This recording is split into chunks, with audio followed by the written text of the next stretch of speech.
Hello and welcome. We are live. Good afternoon, everybody, midlife or magnificent midlifers. I'm delighted if you're watching here now or whether you're going to watch on the replay. And if you're watching on the replay, we would love to see your hearts and thumbs up. And if you'd like to share this, we would also love you to share this as well with all your wonderful followers and friends and anybody else. So today, I have got another guest on here, and this is going to be my Friday thing now in my group and on my page. And today I'd like you to introduce you to Aurit. Now, Aurit is a weight loss maven, and we are going to have a 20-minute chat about how we tend to put a bit of weight on in our midlife. I think that could be right, Aurit, isn't it? And also how we can, be wise about what they're eating as well. So for those of you who don't know me, I really should introduce myself. I am Fiona Clack, and I'm a midlife empowerment coach. So welcome to you all, and a big welcome to Aurit. Please, Aurit, introduce yourself and tell us a little bit more about you, and maybe we can start off with something something we don't know about you. It's got nothing to do with food. Right. Just something completely different. You don't know about me, and it's got nothing to do with food. Is you see that painting behind me? Yes, I drew it. You did. I was admiring that. You know what? I drew it in September. Toward the end of September, say the 22nd or 23rd, something like that. Oh wow! In mid-October, I had a video call with somebody, and we were talking, and that lady kept admiring the picture behind me. And I said, "Oh, thank you. I've just made it." And she said, "Really? You have to do something like this for me?" And from here to there, this picture is no longer mine. It's her. It's sold. Oh wow! You sold it. Oh, how amazing is that? Well, that just means you're going to have to do something else and paint another one. I already have an idea of a new thing that and I have the canvas as well. I just need a bit of time for myself to do that. Wow. So is this something that you normally do, or is it something that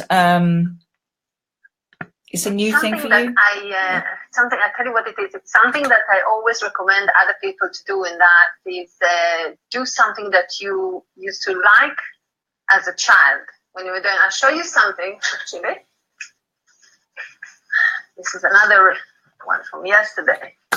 Oh wow! Can you see them? Yes, a mandala. Yes. Wow. So this is your sort of. Is this what I would call a moving meditation for you, Aurit? Well, no. My moving meditation is actually I have two. One is yoga in the morning. Yep. Which I love.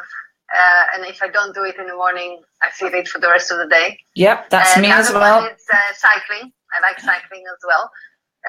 I didn't know you were another cyclist. You know I'm a mad cyclist. I know. I'm not as mad as you, but when I have my moments, I can cycle. And I like that.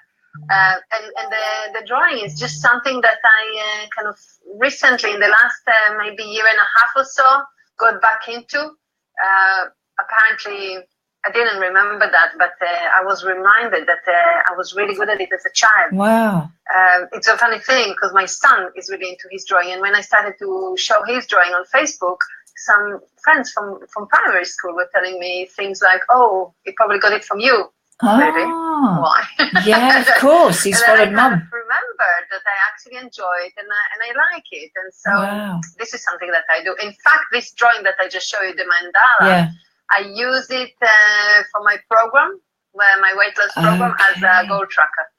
Oh, right. That's fabulous. Yeah. Oh, okay. So now we found out something that we didn't think we were going to talk about. So you like cycling and yoga.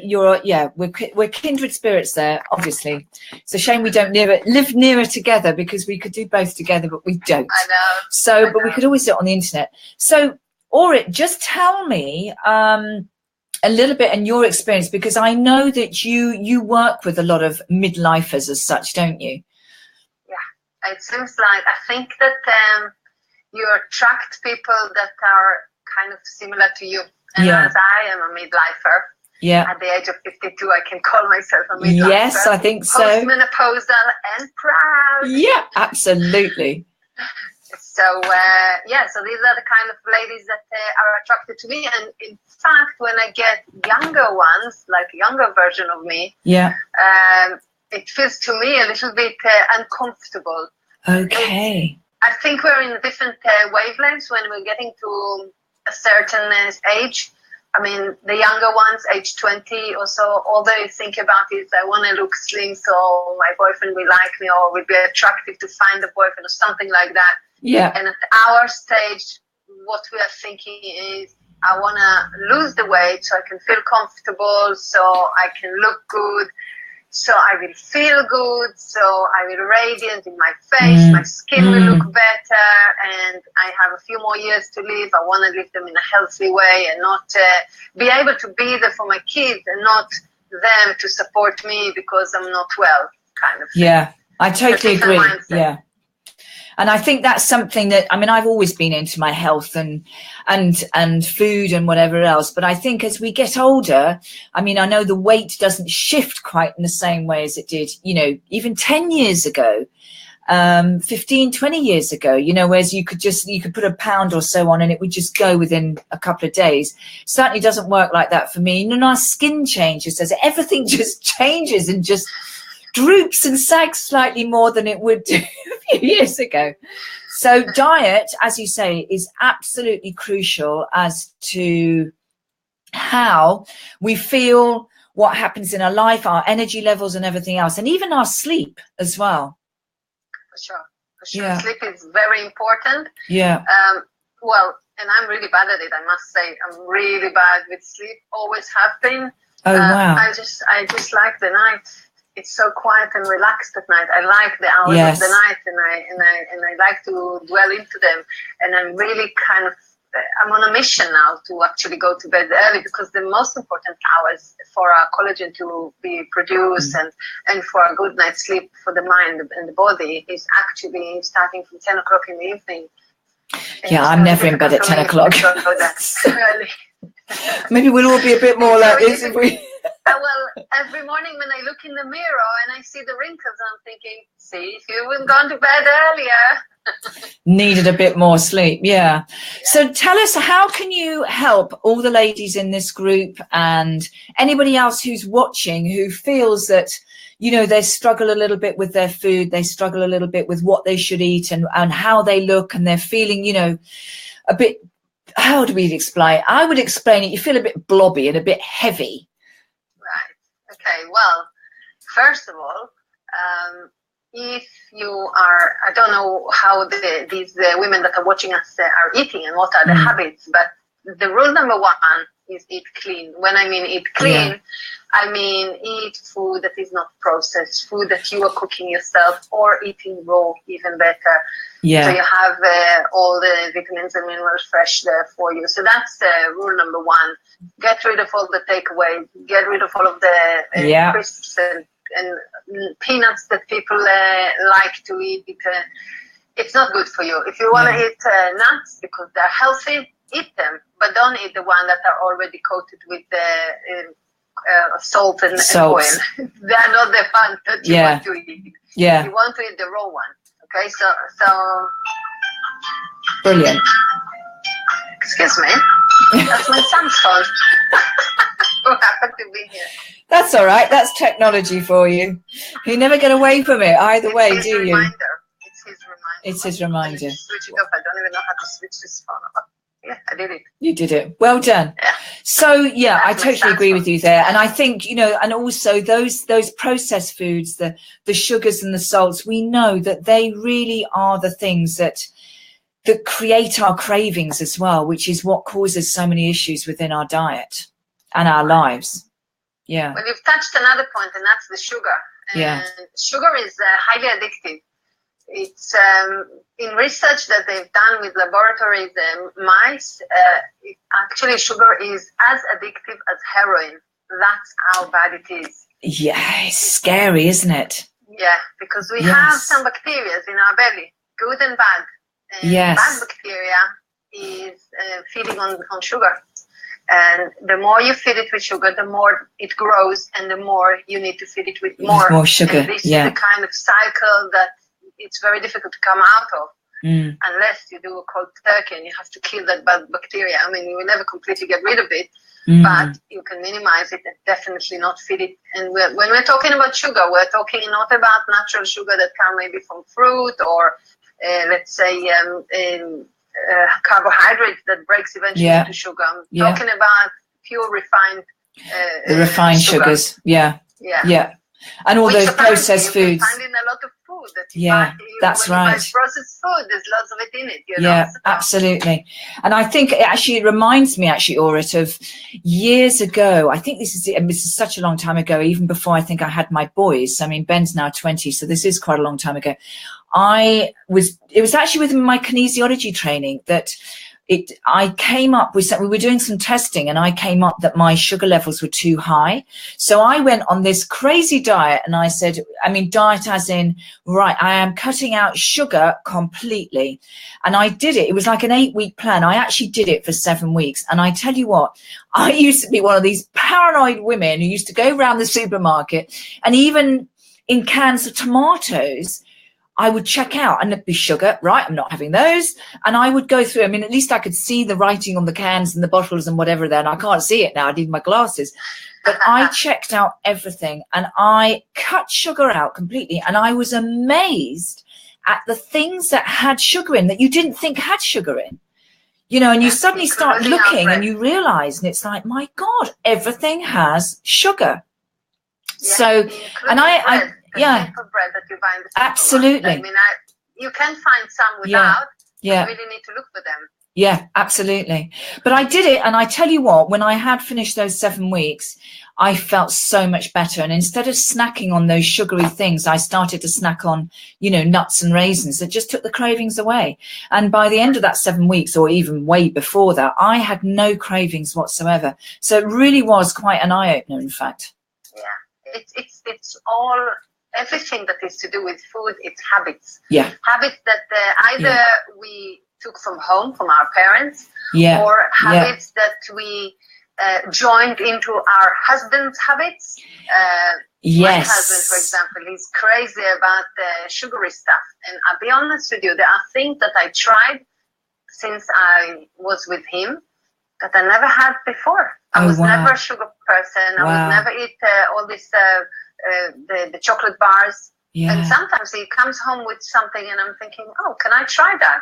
See what it's like. And it's things that I've never, but I would not have done it if it wasn't for him. If you know, not that I blame him. Of course, I can control myself and I can decide whether I'm going to do it or not. But the other lady is that, you know, it's become like a habit. Okay, the husband in the evening, he likes to have his coffee with a bar of chocolate, so I'll join him, and we are doing it together. It's like our activity. But this activity is not good for you. Yeah, so, absolutely. So what would you recommend? I mean, we've only got a short time to talk today, and then we'll take some. If anybody's got any questions, quite happy to have questions as well. So write them down there in the comment box if you've got any questions, and we can get to those at the end. But what would you recommend in this very short time that people really concentrate? If somebody's sort of thinking, oh my God, you know, I just can't shift this bit of weight, you know, I mean, we all know we've got to have some fat on us, but it's that excess fat. And it's also a matter of how we feel. If we feel sluggish and if we feel heavy, what is the one thing that you would say you would really recommend that people do to sort of start feeling light in their bodies and start feeling more energetic? Right. In fact, there's two things. Two things, even better. Yeah. The first one is drink more water. None of us is drinking enough water. We're always slightly dehydrated. And we're looking at about between 8 to 10 glasses a day. And when I mean water, I mean pure water. Tea, coffee, herbal tea, all these do not count. Pure water. Okay. Brilliant. In addition to whatever you drink, have some water. So that's one thing that's very important. Also, very good for two things it will do. It will be a good substitute for coffee. Sometimes when you're tired, if you drink a glass of water, it really helps to wake you up. And the other thing is that it's very helpful for the digestion system. So that's one thing. The other thing is get yourself moving, because it's a funny thing, but when you're feeling really, really tired, when you do a little bit of exercise, aerobic exercise, a bit of stretches or something like that, especially stretches, if you start with that, then it does something for what they call in yoga life force. It kind of shoots the life force in your body, and you suddenly feel much more awake, less heavy. Your body is more pulled upwards, and you feel stronger and better than you did before. So when you feel tired, you come home from work and you think, I just want to sit down now with a glass of wine and some peanuts. Yes. Forget about that. You don't want to do that. Yes. Just quickly, before you even change your mind, quickly move into something comfortable. You don't even have to be a jogger. Just put some comfortable shoes on and go out for a brisk walk around the block or wherever you live. Just get yourself out and do some movement. It will make you feel so much better. After that, I think you might feel a bit guilty to ruin it with a glass of wine and peanuts. Yeah. No, actually, that's a very good piece of advice, I think. I mean, water is something that I'm always saying, you know, even to my boys, it's like, have you drunk enough water? Because, you know, it does affect everything, and it affects your digestion. It's like a plant, isn't it? As soon as that shrivels, you can see it's the same as your body.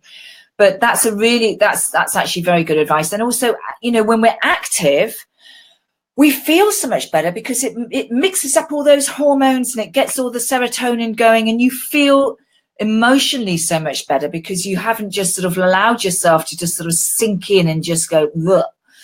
So, yeah. So I tell you what might be, and just as a thought, might be, because I know we don't have loads of time today, but what might be a nice idea, Orit, is if you could maybe afterwards just maybe put like, give us an example of a really good meal that you would recommend, as, you know, especially going into winter now, we don't necessarily want so many salads as, I mean, I'm still eating salads, but you want something that's a little bit more sort of, you know, warming the innards but still nutritional without having the stodge. So maybe that would, you know, would be lovely if you could give us a recipe or something afterwards. Recipes, some that are already made on the computer with the recipe, with the picture and everything. So I will look for something that is that would be wintry. Brilliant. But just general for winter, what I love doing, although, you know, I know what you mean about it's cold and you don't feel like a salad, it's still very, very important to have a salad. Even, you know, sometimes you don't even feel like cutting the salad, it's cold. Like today, I made myself lunch and I thought I really need to have some fresh veg. And I didn't feel like cutting the salad. So I just cut some slices of cucumber, some slices of tomatoes, and that's good enough. It doesn't have to be a salad. But just eat fresh. Something fresh, next to you. But a good option actually for winter, which I love, and it's nearly every day in my kitchen, is soup. Really good I'm soup. with you. Soup, you have the vegetables there. You can add some lentils in it to make it like a bit, give it a bit more body, so you will feel a bit more full after that. And that in itself is a meal. Yeah, actually, I love my soup. I must admit, I really do love to have a good bowl of soup, because actually it makes you feel really good. It's sort of like, it's also comfort food, isn't it, as well, which I think in the winter we tend to need a bit more of that comfort food. That's brilliant. In fact, you know what? Instead